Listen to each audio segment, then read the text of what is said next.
नमस्कार मित्रांनो, पुन्हा एकदा आपल्या नवीन व्हिडिओमध्ये मी तुमचे स्वागत करतोय. मित्रांनो, अमृतसरमध्ये आहोत. गोल्डन टेम्पलला व्हिजिट केले आणि गोल्डन टेम्पलच्या अगदी बाजूला असलेलं जालियनवाला बागेमध्ये आत्ता आम्ही येऊन पोचलोय.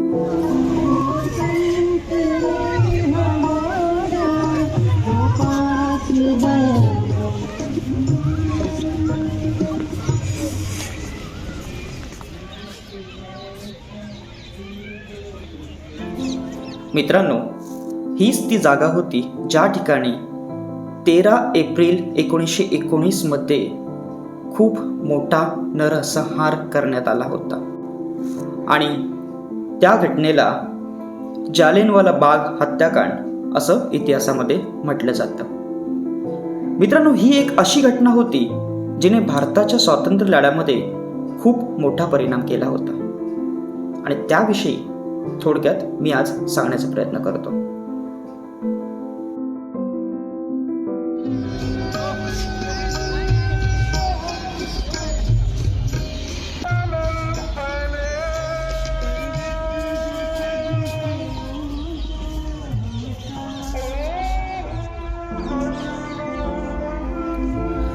मित्रांनो, मार्च 1919 मध्ये ब्रिटिश सरकारने रॉलेट कायदा पास केला होता.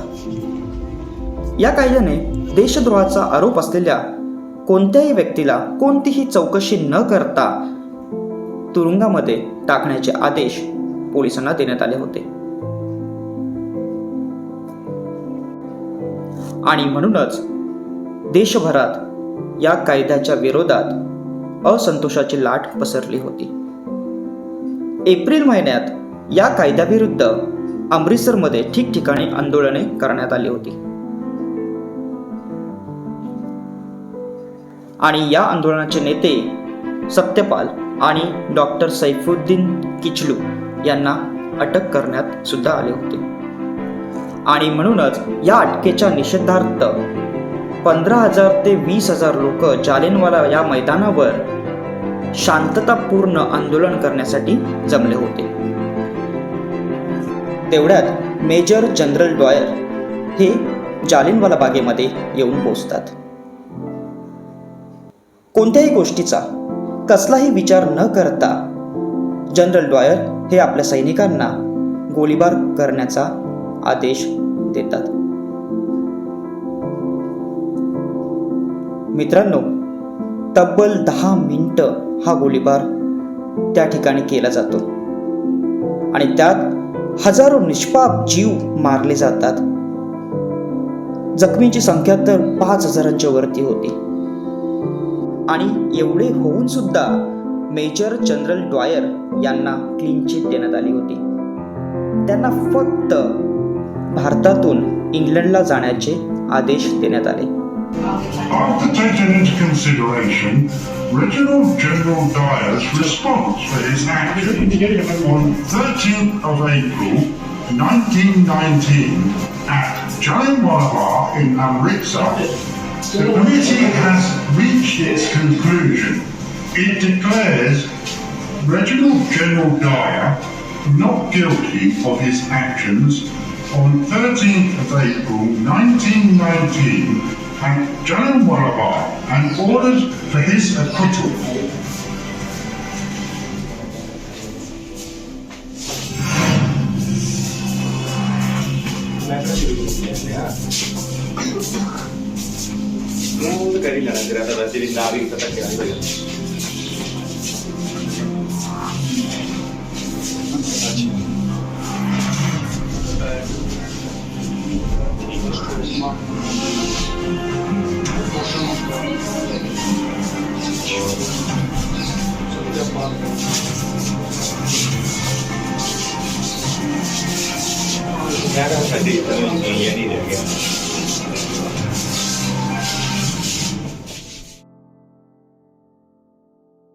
तत्कालीन ब्रिटिश सरकारने त्यांच्यावर कोणतीही ॲक्शन घेतली नव्हती.